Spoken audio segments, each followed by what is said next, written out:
जी अस्सलाम वालेकुम बेटा। आई होप आवाज आ रही है आप तक। अ, बेटा ये एक क्वेश्चन है।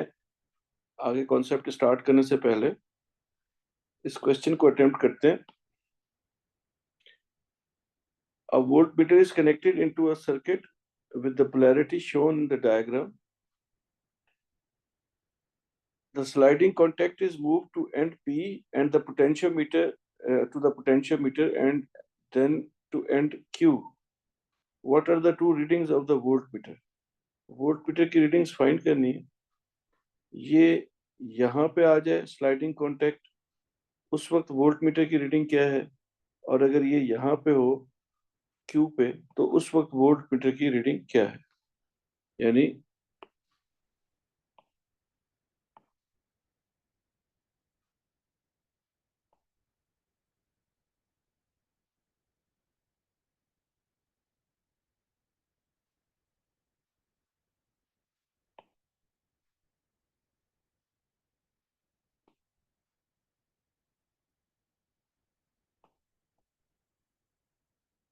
ये स्लाइडिंग कॉन्टैक्ट यहाँ पे है तो इस वक्त इस वोल्टमीटर की रीडिंग क्या है ये बताना है।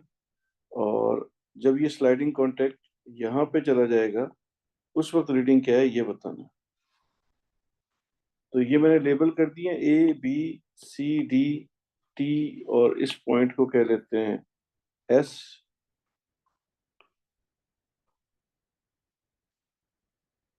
अब बेटा इसमें आपने किरचॉफ के लूप बनाने और sum of EMF is equal to sum of PD, second law KVL apply करना है। तो sum of EMF is equal to sum of PDs. अगर हम वोल्टमीटर की रीडिंग यहाँ पे लें और लूप बनाएं ए से बी क्यू पी एस और यहाँ से ये लूप बनाएं। अब इसमें जो करंट फ्लो कर रहा है और जो इस पोटेंशियोमीटर की रेजिस्टेंस है, यानी ये रेजिस्टर जो लगा हुआ है, इस रेजिस्टर की जो रेजिस्टेंस है वो हमारे पास नोन नहीं है। ठीक है, वो इसमें यहाँ पे कांटेक्ट में नहीं, अपने इसमें इंफॉर्मेशन में नहीं। और अगर मैं इसके बजाय लूप बना लूं, फर्ज करते हैं हम लूप बनाते हैं P C T S P, यानी ये लूप बना लें तो आई होप कोई प्रॉब्लम नहीं है। तो पी से सी कुछ भी नहीं है, सी से टी कुछ भी नहीं है, टी से एस जाते हुए पॉजिटिव से नेगेटिव जा रहे हैं तो ये नेगेटिव में आ रहा है आपके पास। तो -3 वोल्ट इज इक्वल टू, अब बेटा यहाँ पर जब हम एस से पी पे जाएंगे उस वक्त वोल्ट मीटर लगा हुआ है तो इस वोल्ट मीटर के अक्रॉस कुछ वोल्टेज ड्रॉप होगी, यहाँ पर इस वोल्ट मीटर की कुछ वोल्ट मीटर रीडिंग होगी, चले यूं कह लें।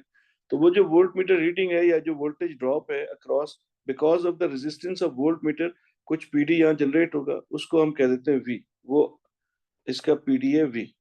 ठीक है, वोल्ट मीटर रीडिंग होगी, ये पीडी जो है that is basically current through volt meter into resistance. तो उस वी को मैं यहाँ पर वोल्ट मीटर रीडिंग वी कहूंगा। यानी मुख्तसर लफ्ज में क्योंकि मैंने करंट के अगेंस्ट, करंट यूं फ्लो कर रहा था और मैं इसके अगेंस्ट मूव कर रहा था तो ये नेगेटिव में मेरा तभी आया। तो यानी वी की वैल्यू मेरे पास 3 आ गई। जब स्लाइडिंग कॉन्टेक्ट कहाँ पर है, पी पर है, when sliding contact eight point and P, ये पी पे रखा, उस वक्त हमारे पास वोल्ट मीटर के अक्रॉस पीडी या वोल्ट मीटर रीडिंग 3 आ रही है। तो यानी हमारे पास जो ऑप्शंस हैं उसमें ए और बी एब्सोल्युटली रॉन्ग हो गए, दो ऑप्शंस खत्म हो गए। उसके बाद इसी कॉन्टेक्ट को, स्लाइडिंग कॉन्टेक्ट को हमने, ये हमारा वोल्ट मीटर है, इसको क्यू पे लगाया। अब बेटा जब इसको क्यू पे रखा एट क्यू,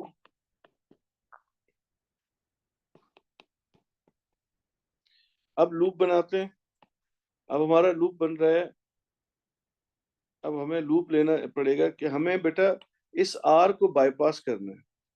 तो क्यों ना हम ए से बी, बी से क्यू, क्यू से ये पॉइंट था हमारा एस, क्यू से एस यानी यू मूव करें,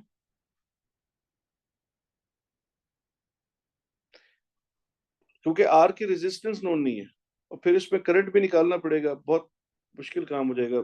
आसान काम यही है। तो हमारे पास लूप हमने बना लिया A B Q S T C B C D A, ठीक है। ये हमारे पास लूप आ गया। अब बेटा ए से बी कुछ भी नहीं है, बी से क्यू कुछ नहीं है, क्यू से एस वोल्ट मीटर का क्रॉस पीडी आ रहा है, तो यहाँ पे वी लिख दिया। उसके बाद बेटा हमारे पास एस से हम टी की तरफ जा रहे हैं, तो नेगेटिव से पॉजिटिव पे जा रहे हैं, तो यहाँ पर सम ऑफ ईएमएफ्स में +3 लिख दिया हमने। उसके बाद बेटा टी से सी, सी से बी, और सॉरी सी से डी, डी से ए की तरफ जब जा रहा हूँ तो ये नेगेटिव से पॉजिटिव जा रहा हूँ तो +3 होगा, तो यहाँ पर मैंने +3 लिख दिया। तो वी मेरे पास आ गया 6 वोल्ट। तो इस तरह से व्हेन इट्स एट क्यू, तो क्यू पे ये 6 वोल्ट है, यानी ये ऑप्शन सी ऑप्शन जो है दैट इज इनकरेक्ट। तो D is the correct option, D इसका करेक्ट आंसर आ गया।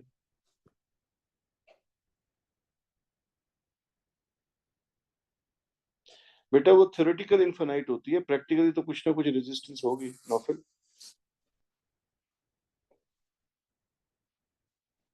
मैक्सिमम रेजिस्टेंस होती है, थ्योरेटिकल वोल्ट मीटर होगा, उसकी रेजिस्टेंस इनफाइनाइट होगी।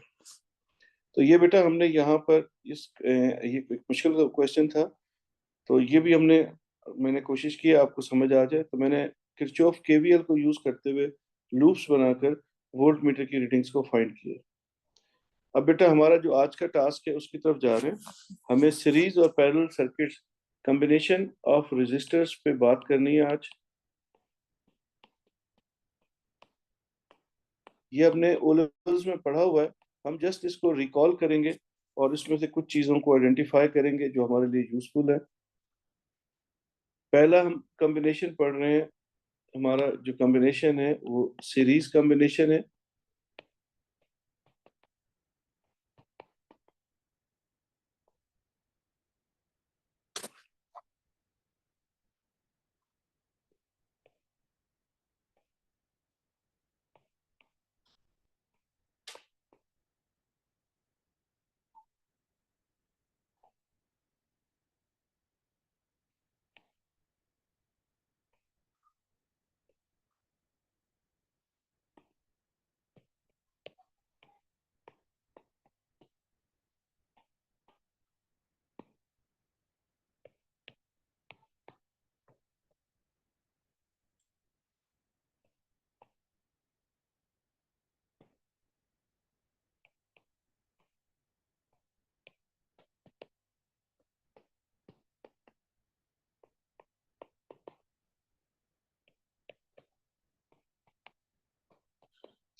तो बेटा ये मैंने एक सर्किट डिजाइन किया है। इस सर्किट में ये सिंगल लूप आपको नजर आ रहा है, 3 रेजिस्टर्स कनेक्टेड हैं, they are connected end to end, एक का एंड दूसरे के एंड के साथ कनेक्ट हो रहा है, ठीक है।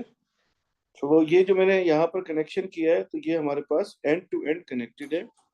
अब इसमें हम लोगों ने जो ओ लेवल्स में इंफॉर्मेशन पढ़ी हुई है उसको रिकॉल करते हैं। तो हमने ओ लेवल्स में पढ़ा था कि करंट का एक सिंगल पाथ होगा, ठीक है, करंट का एक सिंगल पाथ होगा। तो चलो लिख लेते हैं।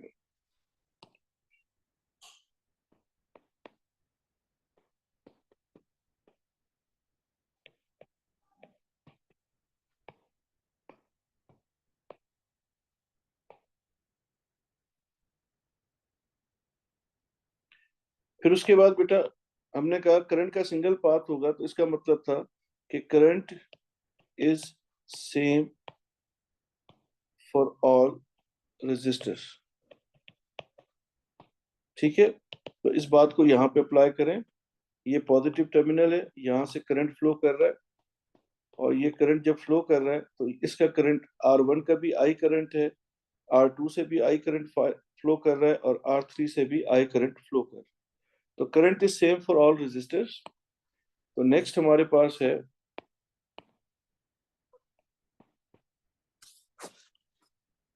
we know that V is equals to IR. तो जब V is equals to IR है तो फॉर सीरीज अभी हमने कहा करंट इज सेम, तो that means V is proportional with R। तो इसका मतलब ये है कि ये जितने रेजिस्टर्स लगे हुए हैं इन सारे रेजिस्टर्स की रेजिस्टेंस अगर डिफरेंट है तो इन सब के अक्रॉस जो पीडी होगा वो भी डिफरेंट होगा, पीडी डिवाइड होगा। इसका मतलब ये है कि जिसकी रेजिस्टेंस ज्यादा है उसका पीडी भी ज्यादा होगा। इससे हमें ये समझ में आया क्योंकि रेजिस्टर्स अमूमन डिफरेंट लगे होंगे तो इसका मतलब ये है कि पीडी स्प्लिट्स, क्योंकि रेजिस्टेंस डिफरेंट होगी तो हर एक की वोल्टेज डिफरेंट होगी, तो पीडी जो है वो स्प्लिट करेगा, पीडी डिवाइड होगा। तो जब पीडी डिवाइड होगा तो इस पीडी डिवाइड होने पे, ठीक है, अब हम इसको सोचेंगे तो यहां पर ये बात समझ में आ गई, पीडी डिवाइड होगा। तो अब हम केवीएल अप्लाई करेंगे, किरचॉफ वोल्टेज लॉ अप्लाई करेंगे।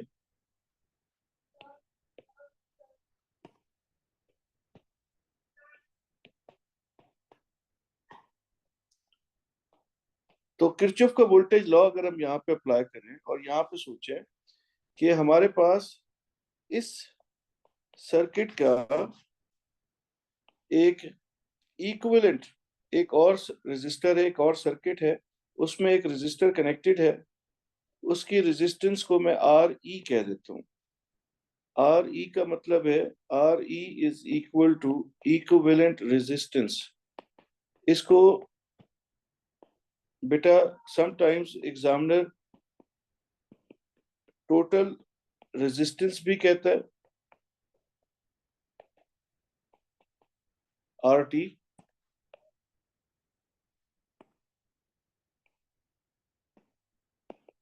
और समटाइम्स आर नेट भी कहते हैं हम, नेट रेजिस्टेंस। तो अमूमन आर इक्विवेलेंट का वर्ड यूज किया जाता है। कॉन्सेप्ट ये है कि इन तीन रेजिस्टर्स ने मिलकर जितनी एनर्जी डिसिपेट की, ये अकेला सेम वोल्टेज सोर्स, यहाँ पे वोल्टेज सोर्स V है, यहाँ भी V है। अगर यहाँ पे करंट I फ्लो कर रहा है तो यहाँ पर भी वही करंट I फ्लो कर रहा है। Same voltage source same current के साथ ये रेजिस्टर सेम पावर डिसिपेट करेगा जो इन तीन ने मिलकर की। तो ये इस सर्किट का इक्विवेलेंट सर्किट इन रेजिस्टर्स का इक्विवेलेंट रेजिस्टर बन गया, क्योंकि ये सेम अमाउंट ऑफ एनर्जी को डिसिपेट कर रहा है।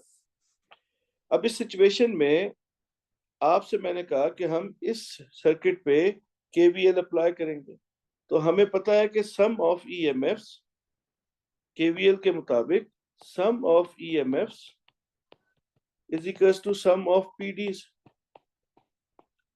तो बेटा यहाँ पर जो ईएमएफ है that is equal to V, ये वी के इक्वल है, तो मैंने यहाँ पर ये वी लिख दिया, दैट इज इक्वल टू। अब बेटा सम ऑफ पीडीज, तो सम ऑफ पीडीज अब मैं यू मूव कर रहा हूं तो इसका पीडी V1 है, इसका पीडी V2 है, इसका पीडी V3 है।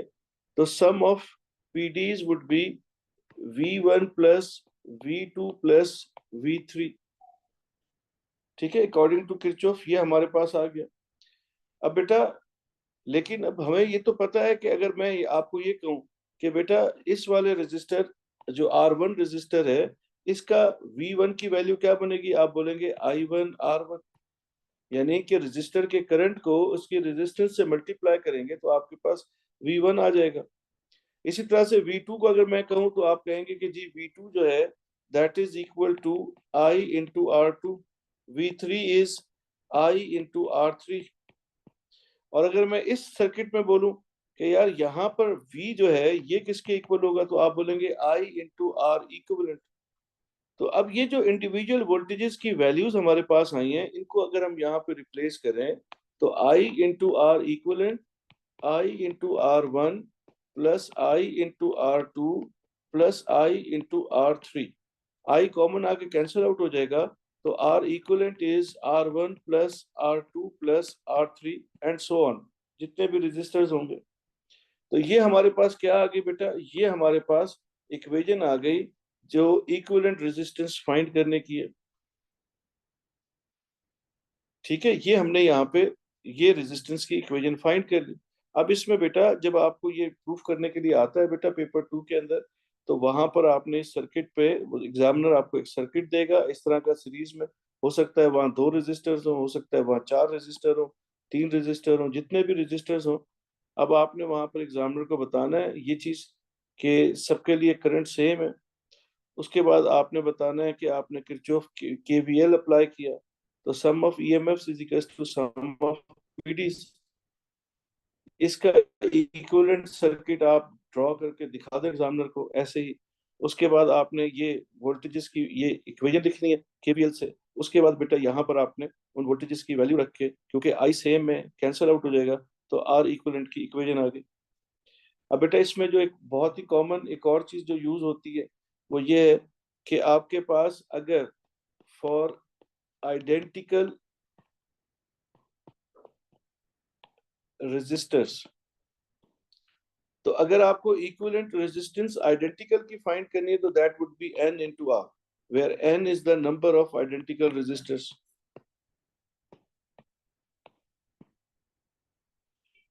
तो फॉर सपोज हमारे पास ये रेजिस्टर्स हैं,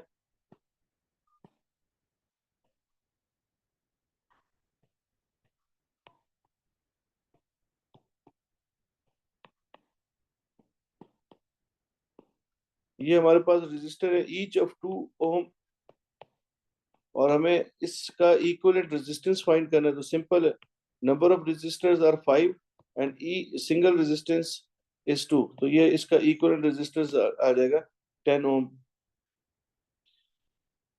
तो इसका मतलब ये है कि हमने यहाँ पर देखा कि सीरीज सर्किट के अंदर करंट जो है वो सिंगल पाथ होता है, करंट सेम होता है। इस बात को हमने ओहम्स लॉ पे अप्लाई किया, हमने कहा यार करंट सेम होगा, तो अगर करंट सेम होगा तो वी और आर डायरेक्ट प्रोपोर्शनेट करेंगे, यानी यहाँ पर हर रेजिस्टर की रेजिस्टेंस डिफरेंट है तो वोल्टेज स्प्लिट करेगा। ये पता लग गया हमें। और उसके बाद एक चीज और पता लगी कि the higher the voltage the greater would be the PD. यानी अगर मैं आपको यहाँ पर ये एक सर्किट और डिजाइन कर दूं,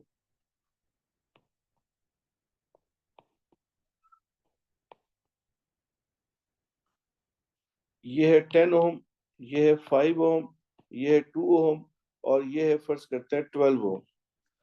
तो ये ए बी सी और डी, इसकी वोल्टेज है V1, V2, V3 and V4। तो मैक्सिमम वोल्टेज जिसकी होगी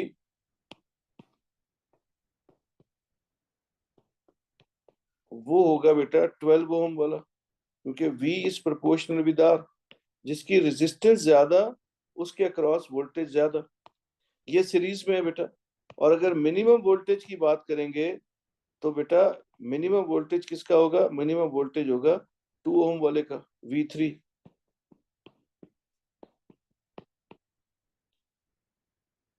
ठीक। तो हमारे पास जब रेजिस्टर्स सीरीज में कनेक्टेड होते हैं तो उनके अक्रॉस पीडी कैसे डिवाइड होगा, दैट डिपेंड्स अपॉन रेजिस्टेंस। पहली बात तो है कि क्योंकि करंट सेम है, हर रेजिस्टर की रेजिस्टेंस डिफरेंट है, तो हर एक का पीडी डिफरेंट होगा, इसका मतलब पीडी स्प्लिट कर रहा है। फिर किसके अक्रॉस कितना पीडी होगा, तो ये डिपेंड करेगा जिसकी रेजिस्टेंस ज्यादा है उसके अक्रॉस पीडी ज्यादा होगा। फिर उसके बाद जो हमारे सिलेबस की रिक्वायरमेंट थी कि हमें इक्विवेलेंट रेजिस्टेंस की इक्वेशन ड्राइव करना आनी चाहिए, तो ये सर्किट बना हुआ होगा, इसमें हम एग्जामिनर को बताएंगे कि करंट सेम है। और उसके बाद हमने कहा कि इस लूप पे हम किरचॉफ का वोल्टेज लॉ अप्लाई करेंगे, किरचॉफ सेकंड लॉ कहते हैं। उसके बाद sum of EMF is equal to sum of PDs. तो बेटा यहाँ पर जो आपके पास बैटरी है उसका ईएमएफ वी है, तो यहाँ पर आपने ईएमएफ की जगह वी लिख दिया, और हर रजिस्टर की वोल्टेज V1, V2, V3 लिख दी।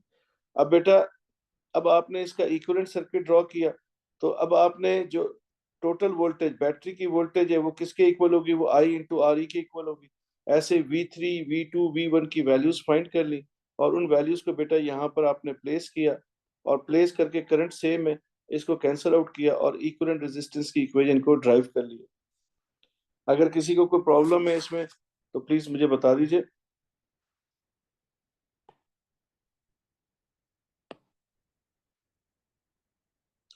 नेक्स्ट हमारे पास है बेटा पैरेलल सर्किट।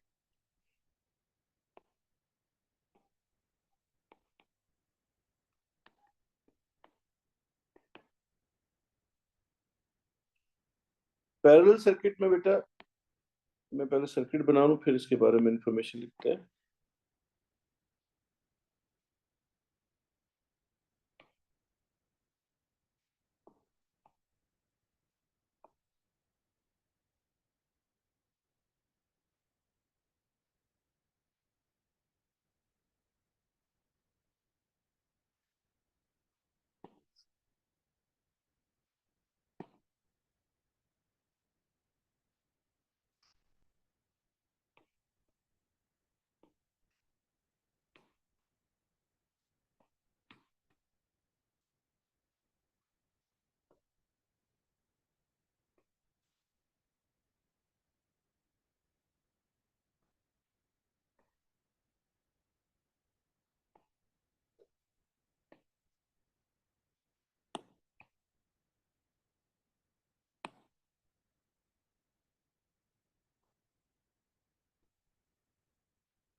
बेटा एक सेल ही है लेकिन मैंने बैटरी के तौर पे यूज किया है।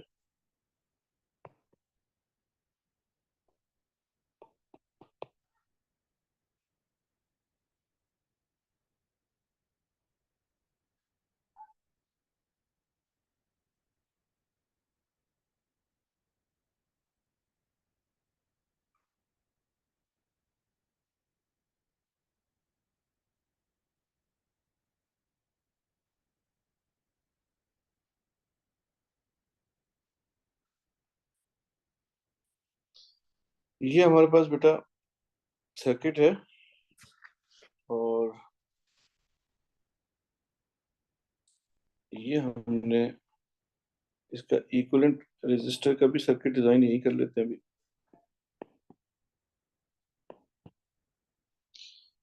अब इसमें बेटा अगर आप देखें तो करंट के मल्टीपल पाथ नजर आ रहे हैं। बैटरी से ये करंट आई ड्राइव कर रहा है और ये आई ड्राइव करता हुआ आ रहा है। तो यहाँ से ये करंट I1 इस ब्रांच में चला गया, इसमें I2 और इसमें I3। जब भी करंट के पास मल्टीपल पाथ होते हैं, करंट के पास, इलेक्ट्रिक करंट के पास मल्टीपल पाथ हैं, या करंट जो है वो डिवाइड हो रहा है, ठीक है, करंट के पास क्या है बेटा, मल्टीपल पाथ है या करंट डिवाइड हो रहा है, इलेक्ट्रिक करंट स्प्लिट हो रहा है इनटू डिफरेंट पार्ट्स, तो ये आपके पास सर्किट होगा, सॉरी पैरेलल सर्किट होगा। ठीक है, सीरीज सर्किट में करंट के पास सिंगल पाथ था, यहाँ पे मल्टीपल पाथ थे। सही है। दूसरे नंबर पे अब बेटा आप ओहम्स लॉ से सोचें, V या I is equal to V upon R। चले ये ओहम्स से ही सोचते हैं। तो V is equal to IR। अब आपके पास होता ये है कि जैसे मैं आपको ये बताऊं, फर्ज करते हैं, अब यहाँ सोचते हैं हम कि हमारे पास ये जो बैटरी है, फर्ज करते हैं ये है 12 वोल्ट की। अब बैटरी का अगर आप ईएमएफ का कॉन्सेप्ट रिकॉल करें, अगर मैं कहता हूं कि बैटरी का ईएमएफ 12 वोल्ट है, और वोल्ट का मतलब था जूल्स पर कूलम, और अगर मैं कह रहा हूं 12 वोल्ट है तो that is 12 joules per 1 coulomb. ठीक है, तो इसका मतलब अगर 12 वोल्ट लिखा है तो इसका मतलब 12 जूल्स पर 1 कूलम है। अब नाउ कंसीडर ईएमएफ फैक्टर, यानी कि ईएमएफ का मतलब क्या था, ईएमएफ का मतलब मैंने आपको याद होगा मैंने कहा था energy gained by the charge. Energy gain कहाँ से गेन करेगा वो बैटरी से गेन करेगा। अब मैं अगर आपको कहता हूं कि the cell EMF is 12 volt, the battery EMF is 12 volt, that means 12 joules of energy is gained by 1 coulomb charge. Each 1 coulomb gains 12 joules of energy from the battery. ठीक है, ईएमएफ का मतलब ये है। और अगर ऐसे ही अगर मैं सोचूं कि यार मेरा जनरेटर है 220 वोल्ट का ईएमएफ है, तो इसका मतलब 220 joules of energy is provided to each 1 coulomb charge by the generator. ये वो एनर्जी गेन कर रहा है। अदर वे अराउंड अगर आप इसको सोचते हो पीडी की टर्म्स में, अगर आप इसको पीडी की टर्म्स में सोचते हो तो 12 वोल्ट, पीडी का मतलब क्या था, एनर्जी डिलीवर्ड, एनर्जी लॉस्ट। तो 12 वोल्ट का मतलब है 12 जूल्स पर 1 कूलम। तो इसका मतलब 12 जूल्स की एनर्जी लॉस्ट की किसने, ईच 1 कूलम चार्ज ने। ये होता है पीडी का मतलब, याद आया। यानी कि डिलीवरी बॉय ने जो डिलीवरी की वो पीडी है, जो गेन किया वो ईएमएफ है। अब इमेजिन दैट कि ये आपके पास 12 वोल्ट की बैटरी, तो ईच 1 कूलम, जो 1 कूलम यहां से ड्राइव करता हुआ आ रहा है, हर एक coulomb charge is having 12 joules of energy. अब बेटा ये जो चार्ज यहाँ पहुंचे तो ये चार्ज यूं स्प्लिट कर रहे हैं, कुछ चार्ज यहाँ जा रहा है, कुछ चार्ज यहाँ जा रहा है, कुछ चार्ज यहाँ जा रहा है, but each of them is having 12 joules of energy. 12 volt है, each 1 coulomb is having 12 joules of energy, यानी ये 12 वोल्ट पे। तो ये सोचें यहां से इन्होंने 12 पिज्जा लिए इस पिज्जा शॉप से, ये राइडर इस जगह पे पहुंचे, तो ये यहाँ से स्प्लिट हो गए, कुछ राइडर यहाँ चले गए, कुछ राइडर यहाँ चले गए, कुछ राइडर यहाँ चले गए, but each of them is having the same amount of energy. यानी अगर ये 12 वोल्ट था तो यहाँ से राइडर्स ने 12 पिज्जा गेन किए, तो ये 12 पिज्जा के साथ इस घर पे डिलीवरी करेंगे और 0 पिज्जा के साथ यहाँ से वापस जाएंगे। यहाँ से I2 से जो राइडर आ रहे हैं उनके पास भी 12 वोल्ट है, 12 जूल्स की एनर्जी है, 12 पिज्जाज हैं, उन्होंने यहाँ डिलीवर किए और फिर आगे चले गए 0 जूल्स के साथ, 0 पिज्जा के साथ। यहाँ पर I3 पे जो राइडर आ रहा है ये भी 12 पिज्जा ला रहा है, इसने यहाँ डिलीवर किए और फिर यहाँ से 0 पिज्जा के साथ जा रहा है। तो ईच रजिस्टर पे डिलीवरी कितनी हो रही है, 12 की हो रही है। तो बेटा गेन कितने की है, 12, डिलीवर कितने की है, 12। तो यहाँ पर भी 12 वोल्ट है, यहाँ भी 12 वोल्ट है। तो energy lost is the energy delivered is the PD. तो यहाँ कितने एनर्जी डिलीवर की, 12, यहाँ कितनी डिलीवर की, 12, यहाँ कितनी डिलीवर की, 12।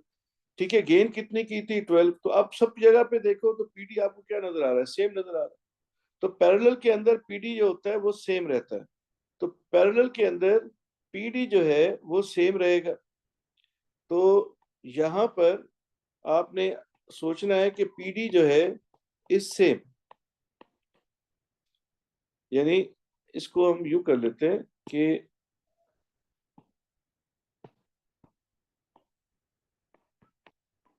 वोल्टेज या पीडी जो है इज सेम। करंट स्प्लिट करेगा, वोल्टेज जो है वो सेम रहेगी। सीरीज में क्या था, सीरीज में करंट सेम था, वोल्टेज स्प्लिट कर रहा था, उलट हो रहा है यहाँ पे। ठीक है, तो V is equal to I R. अगर मैं आपको बोलता हूँ कि यार ये तो कांस्टेंट है, तो इसका मतलब I is inverse proportional with R। तो हर रेजिस्टर का रेजिस्टेंस डिफरेंट है, करंट स्प्लिट करेगा। अब जिसका रेजिस्टेंस ज्यादा है उसका करंट क्या होगा, कम होगा। जिसका रेजिस्टेंस कम होगा उसका करंट क्या होगा, ज्यादा होगा। तो इसका मतलब पैरेलल में करंट स्प्लिट करता है, और वो स्प्लिट कौन से बेसिस पे करेगा, इस बेस पे करेगा कि किसका रेजिस्टेंस ज्यादा है और किसका रेजिस्टेंस कम है। जिसका रेजिस्टेंस ज्यादा होगा उस ब्रांच का करंट जो होगा वो कम होगा, और जिसका कम होगा रेजिस्टेंस वहां पे करंट जो है वो ज्यादा होगा। ये इनवर्स प्रोपोर्शनैलिटी है। किसी को इस बात में कोई प्रॉब्लम अभी तक की डिस्कशन में? तो बेटा अब इस सर्किट पे, ये जो सर्किट है इस पे कैसी अप्लाई करते हैं।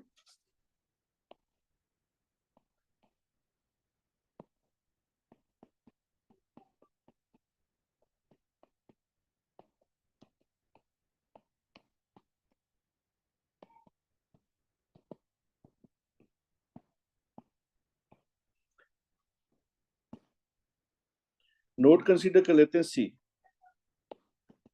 सी कंसीडर कर लें या डी कंसीडर कर लें, बात एक ही है।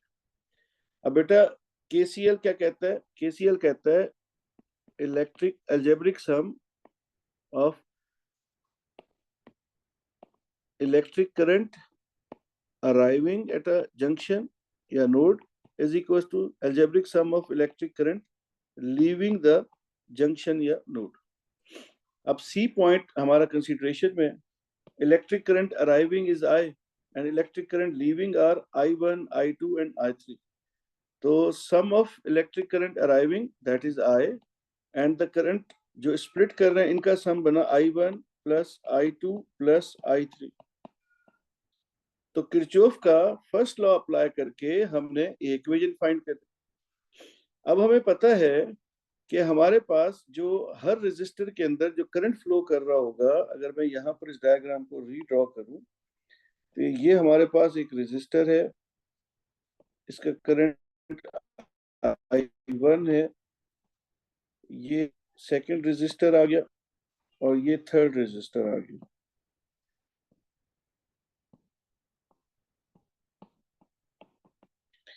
तो ये रेजिस्टर R1 है, ये R2 है, ये R3 है, इसका वोल्टेज V है, इसका वोल्टेज V है, V है, सबका वोल्टेज सेम रहेगा। अब अगर मैं आपको बोलता हूँ कि बेटा I1 की इक्वेशन क्या बनेगी, तो I1 की इक्वेशन होगी I1 is equal to V upon R1। ऐसे I2 की इक्वेशन अगर पूछी जाए तो that is V upon R2। I3 की पूछी जाए that is V upon R3।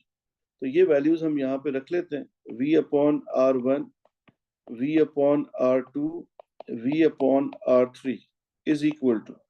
अब बेटा इस इक्विवेलेंट रेजिस्टर के यहाँ पर वोल्टेज V है और करंट जो है दैट इज I। अगर इसका करंट फाइंड करेंगे तो that is V upon R equivalent. तो अब I की वैल्यू भी यहाँ रख देते हैं, V अपॉन R इक्विवेलेंट। अब वोल्टेज सेम है तो कॉमन आके कैंसिल आउट हो गया, 1 upon R equivalent is equal to 1 upon R1 plus 1 upon R2 plus 1 upon R3। ये हमारे पास जो थी, ये हमने कहा था कि हमारी इक्वेशन है। किसकी इक्वेशन है बेटा? ये हमारे पास पैरेलल की इक्वेशन है। ठीक है, ये हमने पैरेलल की इक्वेशन ड्राइव कर ली। किसी को कोई प्रॉब्लम इसमें बेटा तो प्लीज मुझे बता दें। तो सीरीज में और पैरेलल की इक्वेशंस ड्राइव कर ली। अब बेटा इसमें एक चीज, अब दो तीन चीजें बेटा यहाँ पर इंपॉर्टेंट है जो आपको याद रखनी है, बार बार यूज होगी। सबसे पहले आपको ये याद रखना है कि अगर आपके पास ये सिनेरियो बहुत ज्यादा आएगा, for two resistors in parallel, इसका शॉर्टकट है टू रेजिस्टर्स पैरेलल का। अगर फर्ज करते हैं ये रेजिस्टर हैं दो, ये एक दूसरे से पैरेलल में आ रहे हैं, ये कॉन्सेप्ट सिर्फ दो रेजिस्टर्स के लिए अप्लाई कीजिएगा, ये R1 है, ये R2 है। तो इनका R इक्विवेलेंट कैसे फाइंड करेंगे? इनका R इक्विवेलेंट फाइंड करेंगे प्रोडक्ट अपॉन सम से।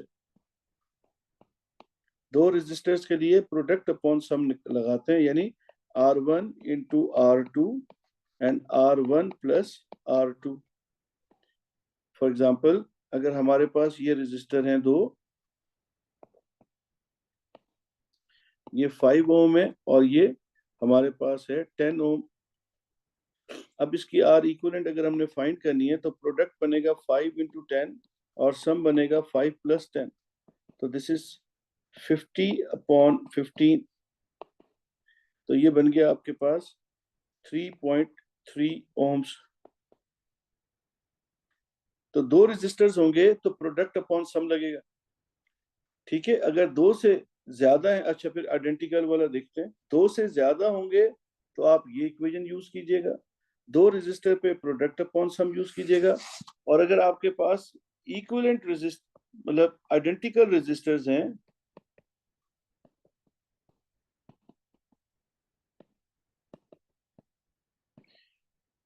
तब आपने क्या करना है बेटा? तब आपने बहुत सिंपल है इसका, आपने अप्लाई करना है R equivalent is R upon N। जैसे फर्ज करते हैं ये आपके पास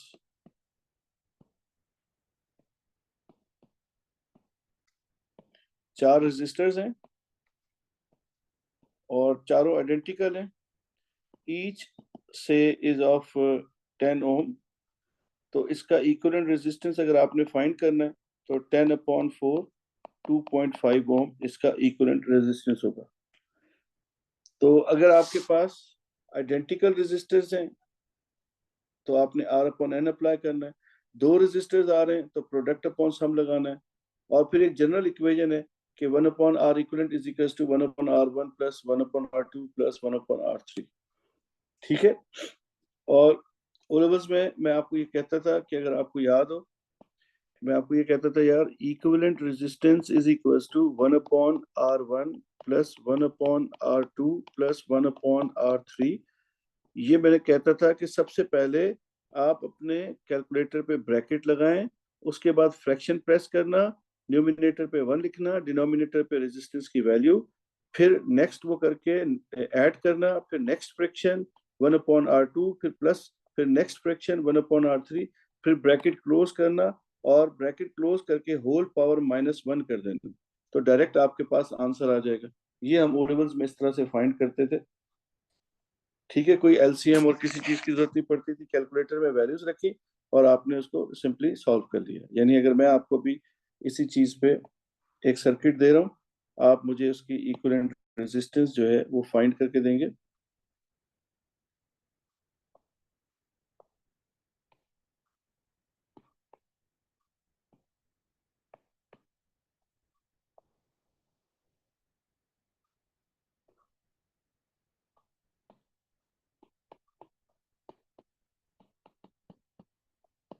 ये प्लीज मुझे आंसर बताएं।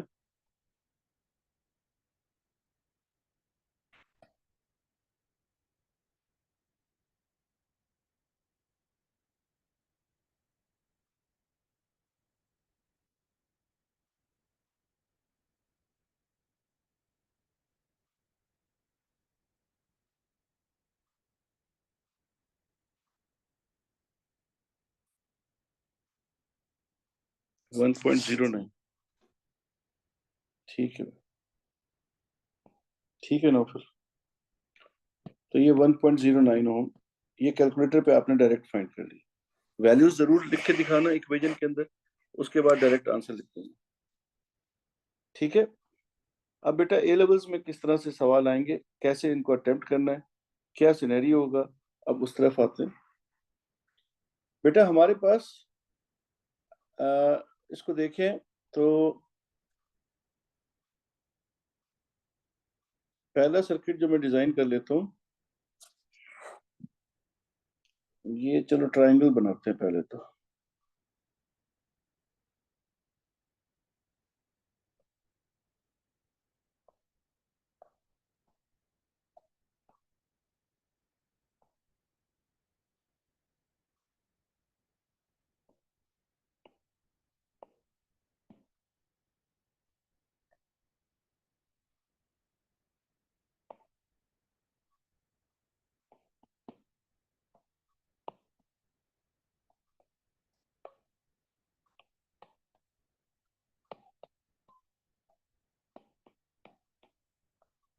ये 3 रेजिस्टर्स हैं।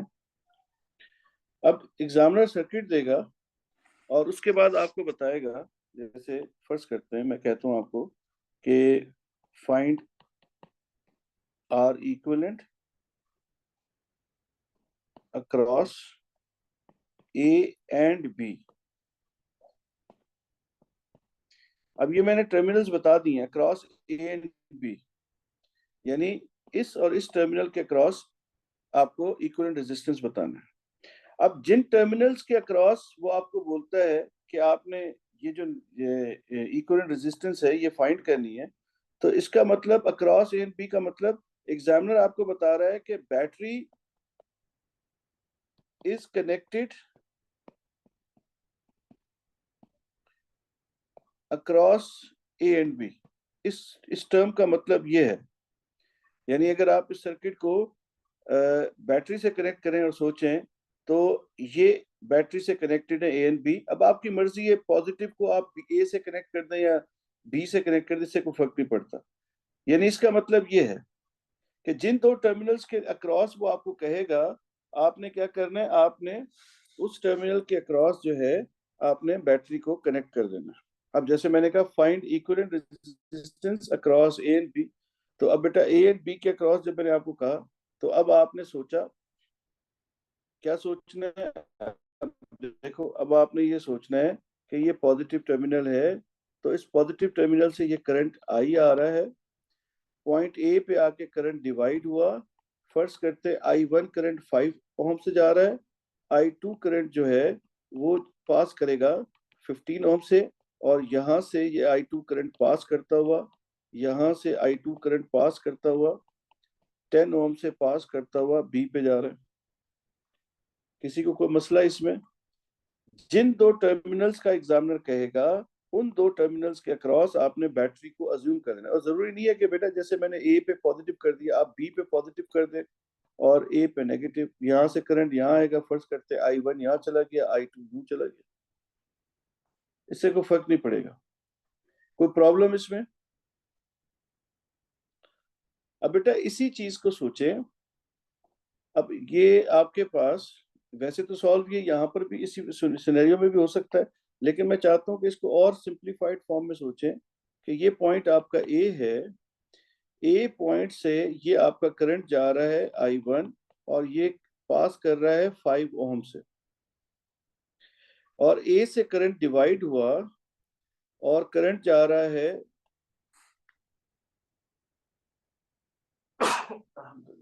सॉरी, ये करंट जा रहा है बेटा 15 ओम से आई टू करंट, और फिर पॉइंट आ जाता है सी, और फिर सी से ये आई टू करंट फर्दर आगे जा रहा है, फिर पॉइंट आ जाता है ये 10 ओम का, और फिर बेटा ये जाकर कनेक्ट हो जाते हैं पॉइंट बी से। फर्स्ट करते हैं ये बी पॉइंट है। ये बेसिकली ये क्योंकि अभी पहला सर्किट है इसलिए मैंने ये सिंपलेस्ट फॉर्म में बना के दिखाया है। इसका मतलब इनका करंट सेम है, तो इसका मतलब ये सीरीज में है। देखो इनका करंट सेम है तो ये सीरीज में नजर आ रहे हैं। तो इसको सोचने की जरूरत नहीं थी, डायरेक्ट आप यहाँ से भी सॉल्व कर सकते हैं। लेकिन अगर आपको सिंप्लीफाइड वर्जन में जाना है तो फिर आप इस तरह से बना सकते थे। अब बेटा इसको अगर आप सोचते हैं कि यार ये दोनों सीरीज में है, तो आपको पहले क्या करना पड़ेगा, इन सीरीज वालों की इक्विवेलेंट रेजिस्टेंस निकालनी पड़ेगी। तो इसका मतलब ये है कि इससे नेक्स्ट स्टेप में अगर आप इस सर्किट को फोल्ड करें, तो ये आपके पास ये एक रेजिस्टर आ गया और इसके नीचे ये रेजिस्टर आ गया। ये किसका बेटा, इन दो रेजिस्टर्स का इक्विवेलेंट रेजिस्टेंस कितना बनेगा, 15 प्लस 10, क्योंकि ये सीरीज में है 25, तो ये आ गया 25 ओम। और ये कितना था, ये आपके पास है 5 ओम। अब बेटा ये दोनों किस में आ गए, ये दोनों पैरेलल में आ गए। अब आपने प्रोडक्ट अपॉन सम लगाया, 5 × 25, 5 + 25। कैलकुलेटर पे सॉल्व करें, मुझे इक्विवेलेंट रेजिस्टेंस बताएं।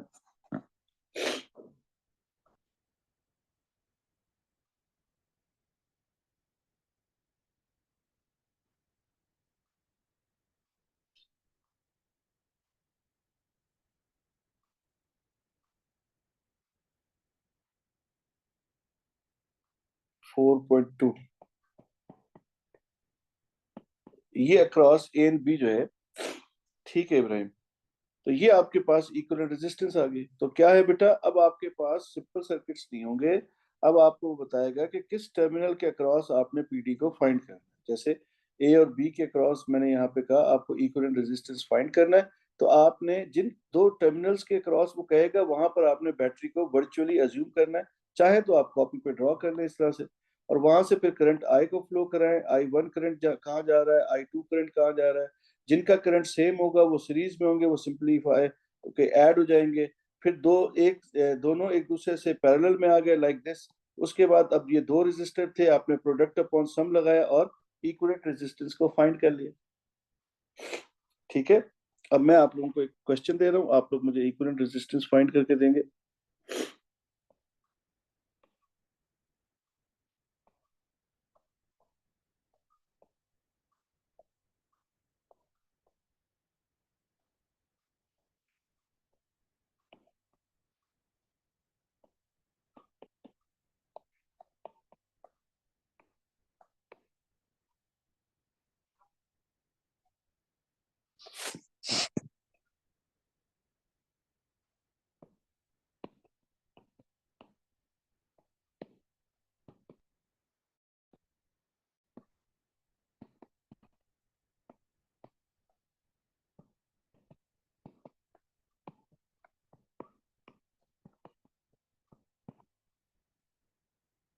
जी बेटा, ये सवाल है, ये सॉल्व करें। All the resistors in this circuit are identical. Means if this is R, this is R, and this would be R. All the resistors are identical. Find out equivalent resistance across AC.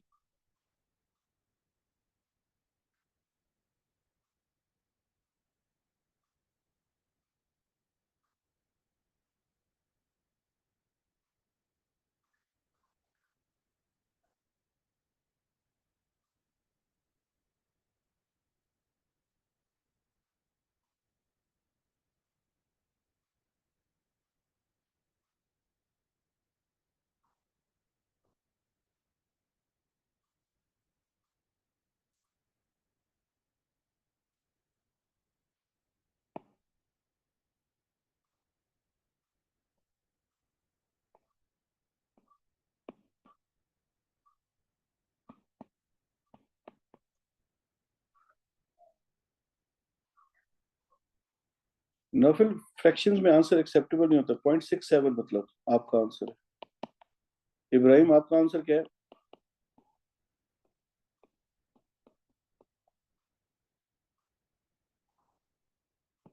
तो ये current ए से divide हुआ, I1 यहाँ चला गया और I2 यहाँ आ गया। अच्छा ठीक है बेटा, ये I2 आ गया, ये I2 आ गया, तो इसका मतलब ये इस तरह का सर्किट बन गया।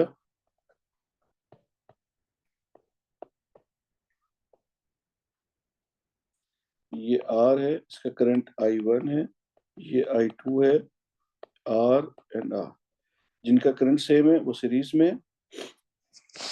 तो this would be, this is converted as, ऊपर वाला R है, नीचे वाला R प्लस R, 2R हो गया। Now two resistors are in parallel, तो R equivalent is product upon sum. तो हमारे पास ये बनेगा, प्रोडक्ट बना R into 2R upon R plus 2R। तो this is 2R square upon 3R। This R and square are cancelled out. This is 2 by 3R या 0.67 R। सही है नौफिल, आपका काम सही था।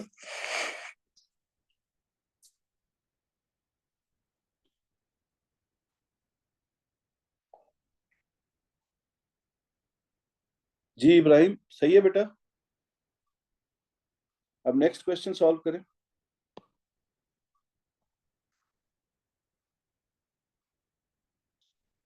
ठीक है, अब बेटा नेक्स्ट क्वेश्चन ये है आपका,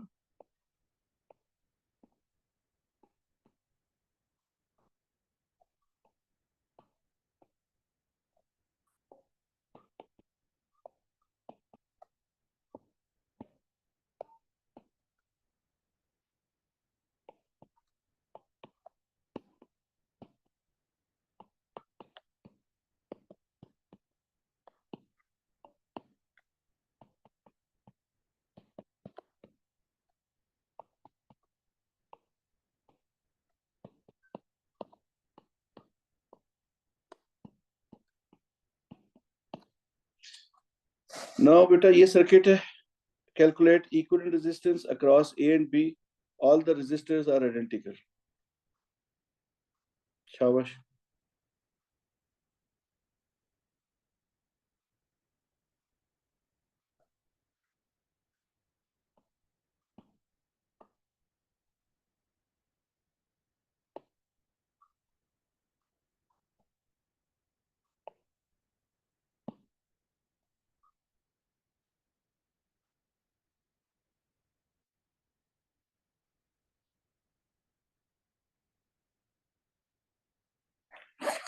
तो ए एंड बी के अक्रॉस इक्विवेलेंट रेजिस्टेंस मैंने कहा है फाइंड करो।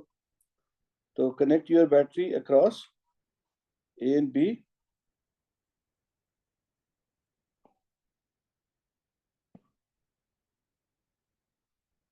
मींस ए से करंट एंटर हो रहा है, यानी ए को पॉजिटिव टर्मिनल से जोड़ दिया। मैं बैटरी बना नहीं रहा हूँ, यहां से करंट बाहर आएगा आई।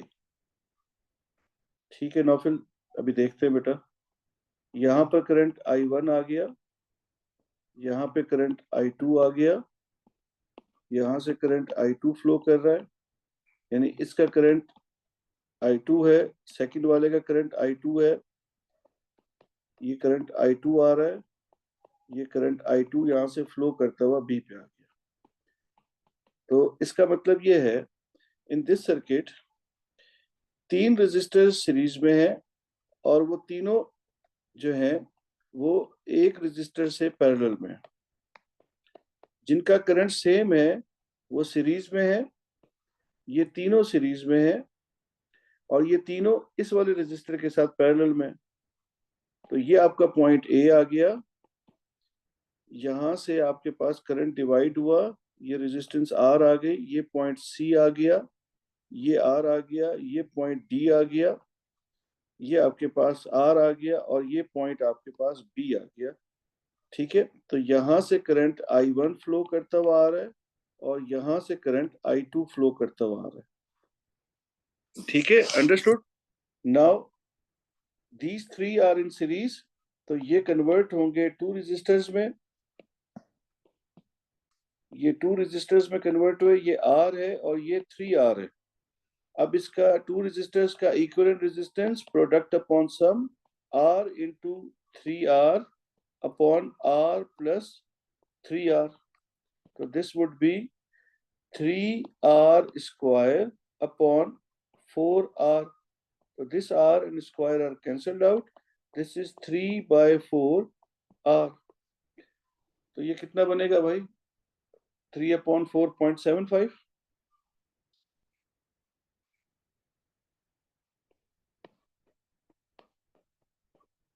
ये इसका आंसर आ गया। प्लीज देखें इसको गौर से, ये मैंने सॉल्व किया है।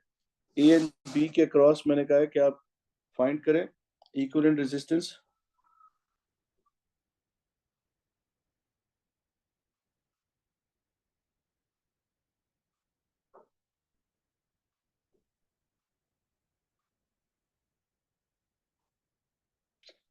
भाई किसी का कोई इस पे कोई प्रॉब्लम है तो मुझे प्लीज व्हाट्सएप करें।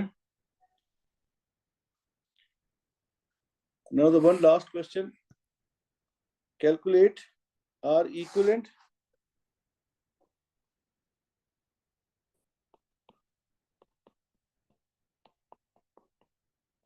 across A and D। A and D के अक्रॉस फाइंड करें, ये अब आप लोगों ने सॉल्व करना है।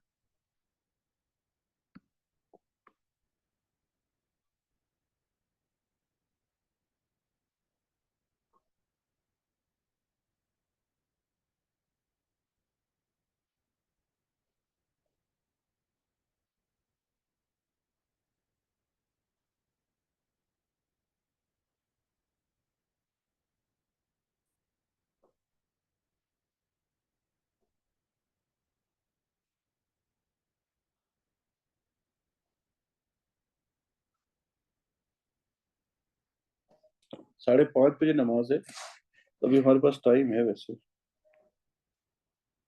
जी इब्राहिम भाई, आंसर नहीं आया अभी तक। नौफिल, ए और डी के क्रॉस आर इक्विवेलेंट निकालना था, ये तो आसान है बेटा। आर आंसर आना चाहिए। नहीं, ये तो ए एंड बी वाला था ना, ये मैंने आपको ए एंड बी का कहा था, तो 0.75 आया। Now the equivalent resistance across A and D, not B. Means A पे करंट एंटर हुआ तो ए से स्प्लिट किया, I1 करंट इधर गया और I2 करंट इधर आया, और डी से करंट ने बाहर आना है, ए एंड डी। तो इस रेजिस्टर का करंट I1 है, ये करंट I1 फ्लो कर रहा है, ये करंट I1 फ्लो कर रहा है, यहां से I1 फ्लो करता हुआ डी तक पहुंचा, इस जगह से I2 फ्लो कर रहा है, ये करंट I2 फ्लो कर रहा है, ये I2 फ्लो कर रहा है, I2 दूसरे रेजिस्टर से भी फ्लो कर रहा है। जी सही है बेटा आंसर आपका। यहां से ये I1 आ रहा है, यहां से ये I2 आ रहा है। ठीक है, यानी ये दोनों सीरीज में है, ये दोनों सीरीज में है, लेकिन ये दोनों ये जो पेयर है एक दूसरे से पैरेलल में है। यानी अगर मैं इसका सिंप्लीफाइड सर्किट बनाऊं आपके समझाने के लिए, तो ये पॉइंट ए है, तो ए से यूं समझो दो हिस्सों में डिवाइड हुआ, ये ए आ गया, तो ए से ये आ गया आर, ये पॉइंट आ गया बी, ये आ गया आर, और ये पॉइंट आ गया डी। अब यहां से ए से ये रजिस्टर आ गया आर, ये पॉइंट आ गया सी, ये आ गया आर, और ये पॉइंट आ गया डी।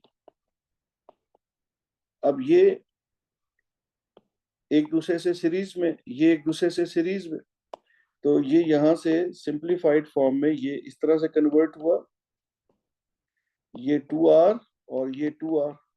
अब ये दोनों एक दूसरे से, दो रेजिस्टर पैरेलल में, R equivalent is product upon sum, तो 2R into 2R upon 2R plus 2R, तो this is 4R square upon 4R। तो R स्क्वायर R से कैंसिल आउट, 4 से cancel out, what is left, R is left, तो R equivalent is equal to R।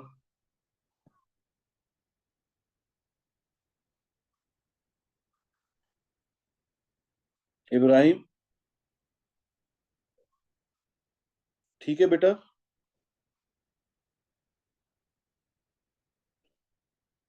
Very good. अब बेटा अभी 10 10 minute है नमाज में, मैं दो सर्किट और बना देता हूँ, फिर भले आप उनके मुझे सॉल्व करके मुझे फिर भले भेजना, मैं आप लोगों के लिए ड्रॉ कर लेता हूँ दो सर्किट।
इसका स्क्रीनशॉट ले लें।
बेटा ये सर्किट्स हैं 3, इनको अपने मुझे इनकी इक्विवेलेंट रेजिस्टेंस निकालनी है आपने।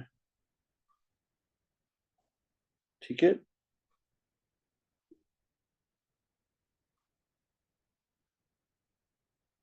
इसका स्क्रीनशॉट ले लें, तस्वीर खींच लें, ये मुझे सॉल्व करके जब भी टाइम मिले भेज दीजिएगा। और ये जो मैंने सॉल्व किया है, ये इसका तस्वीर लेनी है तो ये देख लें।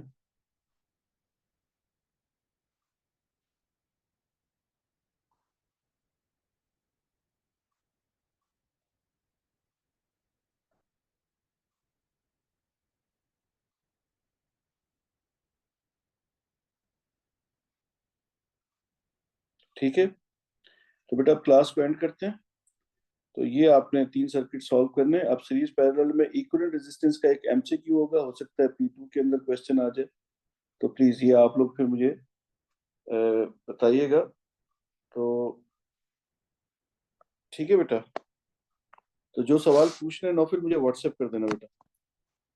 तो इंशाल्लाह बेटा, अब आप लोगों से कल मेरे ख्याल से आपकी रात को मैथ की क्लास नहीं होगी 10 बजे के बाद, तो कल फिर फिजिक्स की क्लास में 10 बजे के बाद रात को रखूंगा। ठीक है, अब टेक केयर बेटा, अल्लाह हाफिज।